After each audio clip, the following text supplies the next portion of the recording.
Bonjour à tous. Alors ce soir, je souhaite adresser une prière d'intercession tout particulièrement pour un groupe d'évangélisation que l'on peut voir sur YouTube notamment. Il s'agit du groupe H24 pour Jésus.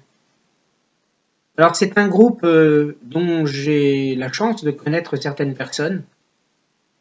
En l'occurrence le responsable, Edwin, avec quelqu'un qui l'accompagne, Armand.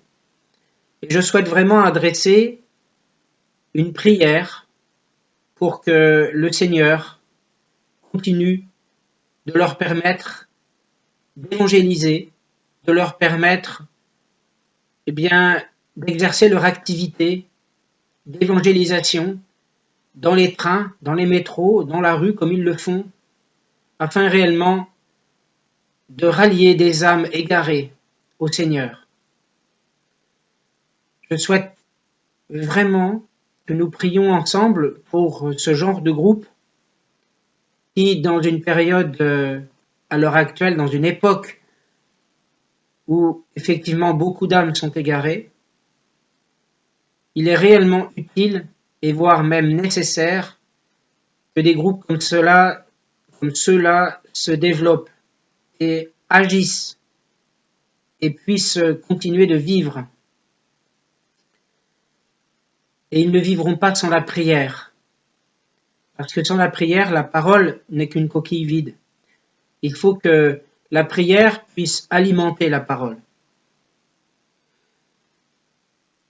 Avant de prier, je souhaite que nous examinions quelques paroles de la Bible qui parlent non seulement de l'évangélisation, mais aussi de la prière les uns pour les autres. Commençons tout d'abord par une belle parole dont j'ai appris aujourd'hui l'existence. Il s'agit de 2 Timothée 4:2. Devant Dieu et devant Jésus-Christ, qui va juger les vivants et les morts, et dans la perspective de sa venue et de son règne, je te le recommande solennellement, proclame la parole, insiste, que l'occasion soit favorable ou non, convainc, réprimande, encourage par ton enseignement, avec une patience inlassable. Dans une autre version, il est dit avec toute douceur. Nous pouvons voir aussi en Matthieu 28, 19, 20, une parole qui réellement nous encourage à enseigner tout ce que le Christ nous a prescrit. Étant allé de toutes les nations, discipulisez-les, baptisant au nom du Père, du Fils, du Saint-Esprit. Alors, discipuliser, c'est faites des disciples. Faites des disciples de toutes les nations. Souvenons-nous que juste avant son ascension, Jésus a dit à ses disciples, « Je suis avec vous jusqu'à la fin du monde. » Si nous pouvons réellement prendre conscience qu'il est absolument nécessaire dans la vie de notre foi, dans notre vie d'église, de prier les uns pour les autres. En Hébreux 10, 24, 25, il est dit « Veillons les uns sur les autres pour nous encourager mutuellement à l'amour et à la pratique du bien. Ne prenons pas comme certains l'habitude de délaisser nos réunions. Au contraire, encourageons-nous mutuellement, et cela d'autant plus que vous voyez se rapprocher le jour du Seigneur. » Alors qu'est-ce que le jour du Seigneur ? C'est tout simplement l'intervention de Dieu, en particulier du jugement, et aussi de la venue glorieuse du Christ et de son salut.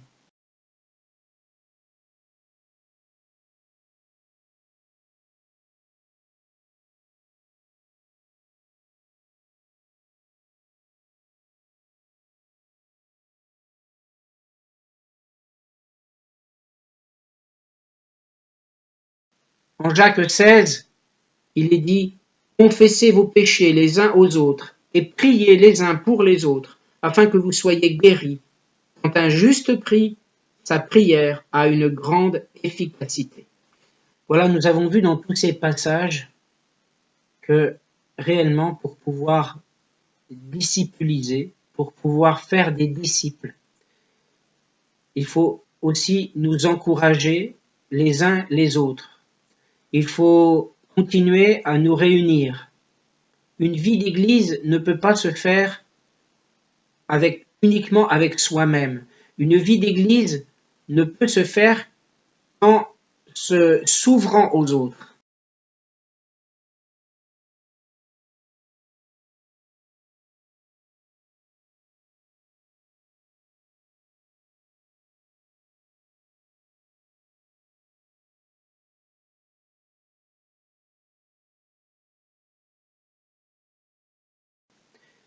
Et c'est difficile. On peut bien sûr, comme il est dit dans Matthieu 6, se retirer et notre Père, alors dans le secret, entend nos prières. Bien sûr, prier, on peut se retirer pour prier, on peut se retirer, on n'est pas obligé bien sûr de dire aux autres tous nos problèmes. C'est là où est aussi un peu la difficulté de vivre en communauté dans l'Église. C'est aussi, pour prier les uns pour les autres, de confier aux autres plus ou moins nos difficultés. Il y va d'une certaine dignité, d'une certaine fierté. Il y va parfois d'une certaine timidité, d'une certaine réserve. Et il y va aussi parfois d'un souhait de ne pas accabler les autres avec nos propres problèmes lorsque l'on sait que les autres peuvent aussi avoir leurs propres problèmes. Cependant, quand on est chrétien vraiment et quand on regarde toutes ces paroles magnifiques que le Seigneur nous a laissées, il faut essayer de faire fi de cette fierté et également de cette gêne. Parce que le Seigneur nous le demande, comme chrétiens, de prier les uns pour les autres, de ne pas délaisser nos réunions. Et c'est là où on voit, malgré le passage de Matthieu 6 où il est dit que lorsque l'on veut prier, qu'on ne prie pas devant les autres, mais que on se retire dans le secret, que le Père voit dans le secret, etc. Mais il est bien fondé bibliquement que nous devons vivre une vie d'église en étant unis les uns aux autres, en priant les uns pour les autres et en veillant les uns sur les autres. Il faut donc nous encourager, parce que parfois nous pouvons être aussi découragés par les difficultés. Parfois, on peut très bien ne plus avoir envie de croire. On peut très bien être d'un seul coup plus ou moins détaché, vivre moins passionnément une relation avec Jésus, parce que nous sommes accablés plus ou moins par les difficultés, et nous nous demandons réellement pourquoi nos prières n'ont pas d'effet, pourquoi nous avons la sensation que Jésus nous quitte, que Jésus nous laisse plus ou moins nous débrouiller par nous-mêmes. Et je pense que c'est là l'important, c'est non pas de laisser notre Seigneur pour compte, de ne plus ouvrir notre Bible, mais bien justement d'aller confier aux autres, parce que nous souffrons notamment spirituellement, d'aller confier aux autres quelles sont les difficultés que nous pouvons rencontrer à entretenir une relation saine, durable, forte avec notre Seigneur. Parce que dans ces moments-là, nous ne pouvons que réellement, en quelque sorte, culpabiliser. Et d'où vient la culpabilité? Ce n'est pas de Dieu, mais bien sûr du diable qui cherche à nous détourner de notre Seigneur. Et c'est pour ça que le chrétien est beaucoup plus attaqué aussi par les affres du mal que celui qui n'est pas chrétien. De toute façon, celui qui n'est pas chrétien a décidé de ne pas marcher avec Dieu. Le diable n'a aucun intérêt à aller l'attaquer. Mais celui qui est attaqué, c'est bien sûr le chrétien. Et moi, je ne peux que témoigner justement de ces faits-là, puisque j'ai déjà confié dans de précédentes vidéos justement que j'ai eu l'occasion de souffrir spirituellement considérablement parce que j'avais l'impression plus ou moins de sentir le Seigneur loin et à tout le moins de me sentir loin de lui. Mais je sais que notre Père de grâce n'est absolument pas tourné vers l'abandon de ses enfants. Ses enfants veulent réellement lui rester fidèles. Alors quand nous sommes découragés, entendons la prière de nos frères, de nos sœurs, et essayons de les encourager par des belles paroles, comme nous avons eu l'occasion simplement là, dans cette vidéo, de les voir. Je veux donc prier pour ce groupe H24, pour Jésus, parce que je pense qu'ils font réellement de très très belles choses et qu'il se passe réellement des très très belles choses dans leur évangélisation. J'ai eu l'occasion d'en recevoir des témoignages et je ne peux réellement qu'encourager les autres à prier aussi pour, en quelque sorte, leur ministère. Père de grâce, tout d'abord, merci d'être là, présent parmi nous. Merci parce que tu es bon. Merci parce que tu es Seigneur, tu donnes la vie. Tu nous permets de vivre par toi. Tu nous permets de nous sentir vivants, de nous sentir animés par l'envie de te servir. Alors merci Seigneur mon Dieu, merci au nom de Jésus. Oui Seigneur, je te demande de te pencher sur le groupe H24 pour Jésus, dont Edwin est le responsable, avec Armand. Ils font, j'en suis persuadé, de très très belles choses. Alors je souhaite que nous soyons nombreux à prier pour eux, et nombreux aussi à les rejoindre, si on s'en sent prêt, si on s'en sent capable. Je souhaite, Seigneur mon Dieu, que tu veilles sur la vie de leur groupe, que tu veilles sur leur développement. Je souhaite, Seigneur mon Dieu, que tu te penches sans cesse sur leur action, la moindre de leur action qui va montrer ta gloire, qui va montrer que réellement tu es présent, que tu es vivant. Oui, Seigneur mon Dieu, tu es plus vivant que n'importe quoi. Tu es plus vivant que n'importe qui d'autre, Seigneur, sur terre. Tu nous donnes la vie. Tu nous donnes la chance d'être en vie. Tu nous donnes la chance d'être en bonne santé, de nous préserver. Tu nous donnes la chance de faire de très très belles rencontres qui nous permettent d'évoluer spirituellement, qui nous permettent de voir chaque jour, régulièrement, combien, Seigneur, tu es présent dans nos vies, tu agis constamment. Alors oui, Seigneur, pour le groupe H24 pour Jésus, je souhaite vraiment que nous prions tous pour qu'ils aient une longue vie, pour qu'ils aient un bon développement, pour qu'ils rallient des âmes égarées, pour qu'ils permettent à des musulmans de se convertir, pour qu'ils permettent à des païens, à des athées de se convertir, pour qu'ils permettent à des agnostiques de se convertir, Seigneur, de te rejoindre, de rejoindre ta parole, de rejoindre l'amour que tu prônes, de réellement se laisser porter par ton esprit. Veille sur le groupe H24, que nous puissions réellement prier au nom de Jésus, pour la gloire de notre Seigneur Jésus. Père éternel, nous te prions au nom de Jésus-Christ pour la vie d'évangélisation de ce groupe H24 pour Jésus. Amen. Veillons les uns sur les autres, prions les uns pour les autres, encourageons-nous les uns les autres et proclamons la parole de Dieu. Proclamons-la.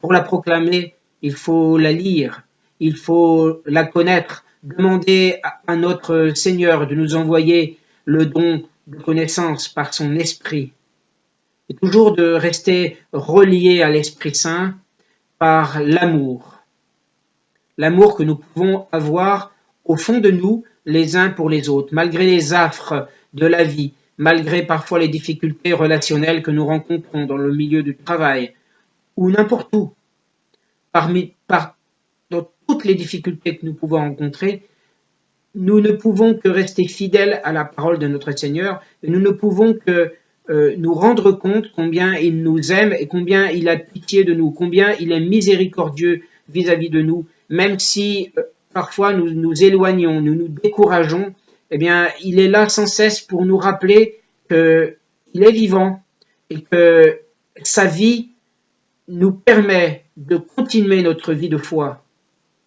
mais pas sans la prière. Alors prions dans le secret, prions les uns pour les autres, louons-le quand nous sommes dans les assemblées, réellement. Avançons, pour avancer dans notre vie chrétienne, nous ne pouvons pas nous isoler, nous ne devons pas nous isoler. Nous devons réellement demander de l'aide à notre Seigneur pour nous aider à croître spirituellement et pour aider à notre assemblée aussi, pour aider notre assemblée à croître dans la pureté, à croître réellement dans l'authenticité de ce que la parole de Dieu prescrit et dans ce qu'elle nous demande comme chrétiens.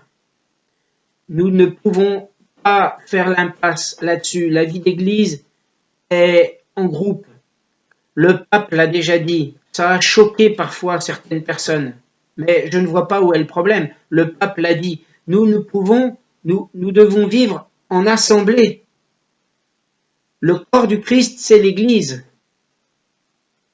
Alors si nous ne faisons pas des efforts pour nous rapprocher du Christ, eh bien, réellement, l'Église sera faible pour résister aux assauts du démon. En ce moment, le démon attaque l'Église de toutes parts.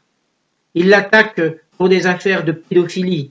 Il l'attaque pour toutes sortes d'affaires, pour des propos plus ou moins qu'aurait tenus le pape et qui sont mal interprétés.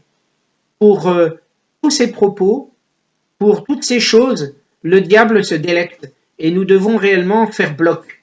Nous devons faire bloc, catholiques, protestants, orthodoxes. Nous devons faire bloc autour du Christ et faire fi de nos différences théologiques. Nous visons tous le Seigneur Jésus dans nos prières. Nous visons le Père éternel au nom de Jésus-Christ. Peu importe nos différences théologiques. C'est un peu des fioritures tout ça. Et vraiment, la parole de tous les chrétiens, c'est la parole de Dieu qui est dans la Bible. La théologie, c'est une affaire d'homme. Donc voyons d'abord où est le cœur de tous les chrétiens. Le cœur des chrétiens, c'est pour Jésus-Christ, notre roi, notre Seigneur, notre Sauveur, qui est venu sur la terre parce que Dieu l'a voulu. De tous les siècles, Jésus était prévu dans le plan de Dieu. De tous les siècles. Et Jésus, c'est vraiment l'agneau. C'est l'agneau de Dieu. Il s'est offert en sacrifice. Avant, les Juifs, ils offraient des animaux en sacrifice, ils mettaient tous les péchés dedans. Ils disaient, Seigneur, voilà, on t'offre un sacrifice, on t'offre un holocauste, et on prend tous les péchés. Mais aujourd'hui, c'est fini, ça. C'est Jésus maintenant qui est venu sur la terre. Jésus, le Fils unique de Dieu.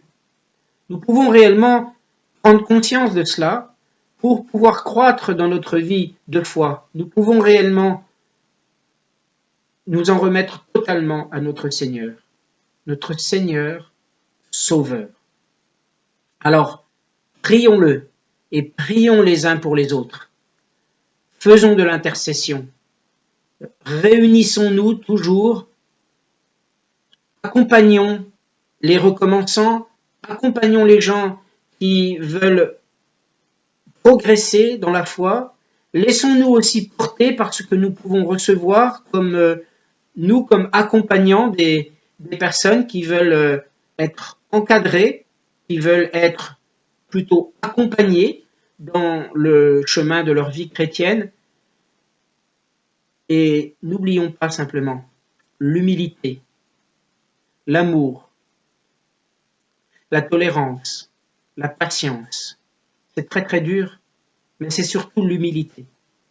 Disons-nous simplement que si nous sommes là pour accompagner, si nous sommes là pour prier les uns pour les autres, si nous sommes là pour discipuliser, eh bien c'est parce que Dieu nous y a appelés Et c'est lui seul que nous devons remercier. C'est lui seul que les autres doivent remercier. C'est pas nous, notre petite personne. Notre petite personne, comme disciple du Christ, est simplement envoyée par lui. Alors, voyons la gloire de notre Seigneur, parce qu'il nous donne de magnifiques ministres, il nous donne vraiment de magnifiques disciples qui veulent transmettre la parole de Dieu. Nous pouvons envoyer un message, le message de la parole, mais restons aussi humbles pour pouvoir aussi le recevoir, pour pouvoir progresser, monter dans notre vie de foi et se laisser aussi animer par les dons du Saint-Esprit. Seigneur, merci. Merci pour tout ce que tu fais dans nos vies. Merci aussi pour les épreuves que tu nous envoies. Cela nous permet de mieux évoluer, de changer peut-être aussi nos défauts, de modifier des choses qui ne vont pas chez nous, des choses qui font que nous ne parvenons pas à gérer certaines situations intelligemment ou judicieusement. Et toi, Seigneur, tu es là pour aussi nous aider à prendre le taureau par les cornes, à ne pas tout attendre tout cuit de toi, ne pas te considérer comme un fournisseur. Et souvent, tu nous le rappelles, tu n'es pas un fournisseur, Seigneur. Nous ne pouvons réellement que te prier pour nous permettre d'évoluer spirituellement. Car nous savons, Seigneur, que en se nourrissant de ta parole, nous pouvons évoluer. Ce n'est pas seulement en nous nourrissant, en nourrissant notre corps, mais aussi en nourrissant notre esprit que nous pouvons continuer à vivre bien. Alors merci Seigneur mon Dieu pour tout ce que tu fais. Gloire à toi. Merci pour toutes tes merveilles, Seigneur. Amen. Voilà, merci à tous et à très bientôt pour une prochaine vidéo.